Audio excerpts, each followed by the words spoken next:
இவ்வளவு ஒரு கொடூரமா ஒருத்தனை தாக்கி கொல்ற அளவுக்கு இது ஒரு பெரிய அஃபென்ஸ் இல்லை. நான் ஒரு படி மேல போய் எடுத்தே இருந்தா கூட தான் என்ன ஒரு 10 சவரம். இன்னைக்கு சவரம் 60,000 80,000, ஒரு 7 லட்சம் ரூபா. ஏன்னா 30,000 கோடி சேலை எடுத்தவெல்லாம் கம்முனுங்கிறான், 10,000 கோடி திருநவெல்லாம் சொகுசா போறான்.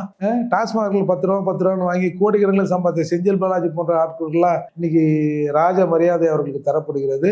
சட்டம் அதை சொல்லலை, நீ 10 சவரம் திருடுனா கொண்டுலாம், திருடல, அது வேற விஷயம். இருந்தாலும் ஆல் ஓவர் ஒரு தவறு செய்தவனை தண்டிப்பதற்கு சட்டத்துக்கு மட்டும்தான் இடம் இருக்கு. அதாவது இந்திய அரசியல் சட்டம் ஆர்டிகல் 21 சொல்லுது, நாங்க சில உரிமைகளை கொடுத்திருக்கோம், எவ்ரி சிட்டிசன் இந்த ரைட்ஸை கொடுத்திருக்கோம். இந்த ரைட்ஸை வயலேட் பண்ணுவதும் இதை முடக்குவதும் சட்டத்தினால் மட்டும்தான். இந்த சட்டத்தை இம்ப்ளிமெண்ட் பண்ற ஏஜென்சி நாங்களே தண்டனை கொடுத்துப்போம், அந்த உரிமையை நாங்க முடக்குவோம்னா சட்டப்படி செல்லாது. ஃபார் எக்ஸாம்பிள், ஒருத்தனை 1 மணி நேரம் ஒரு ரூம்ல நாம பிடிச்சி வச்சுட்டு அவனோட மூவ்மெண்ட்டை முடக்கணும்னா அதுக்கு பேர் கடத்தல். ஆனால் சட்டம் ஒருவனை 10 வருஷம் தண்டனை கொடுக்கும், 4 மாசம் கொடுக்கும், 6 மாசம் கொடுக்கும், அவனோட மூவ்மெண்ட்ஸை முடக்கும். சொல்ல போனா லைஃப் சென்டென்ஸ். ஒருத்தருக்கு தூக்கு, சாக வரை தூக்கு.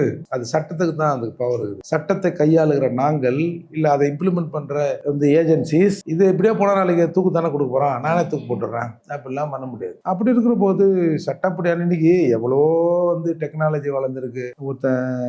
அவனை மீறியா அவனை கொண்டு போய் உண்மை டெஸ்ட் பண்ணி அவன் செத்த செஞ்சானா இல்லையான்ற அளவுக்குலாம் டெக்னிக்கல் வளர்ந்த பிறகு இன்னமும் நீங்க சினிமா பணியில மிளகாத்தூளை கையில வச்சுன்னு அலையிறீங்கன்னா இதெல்லாம் வெட்கி தலை கொடுக்க வேண்டிய விஷயம்.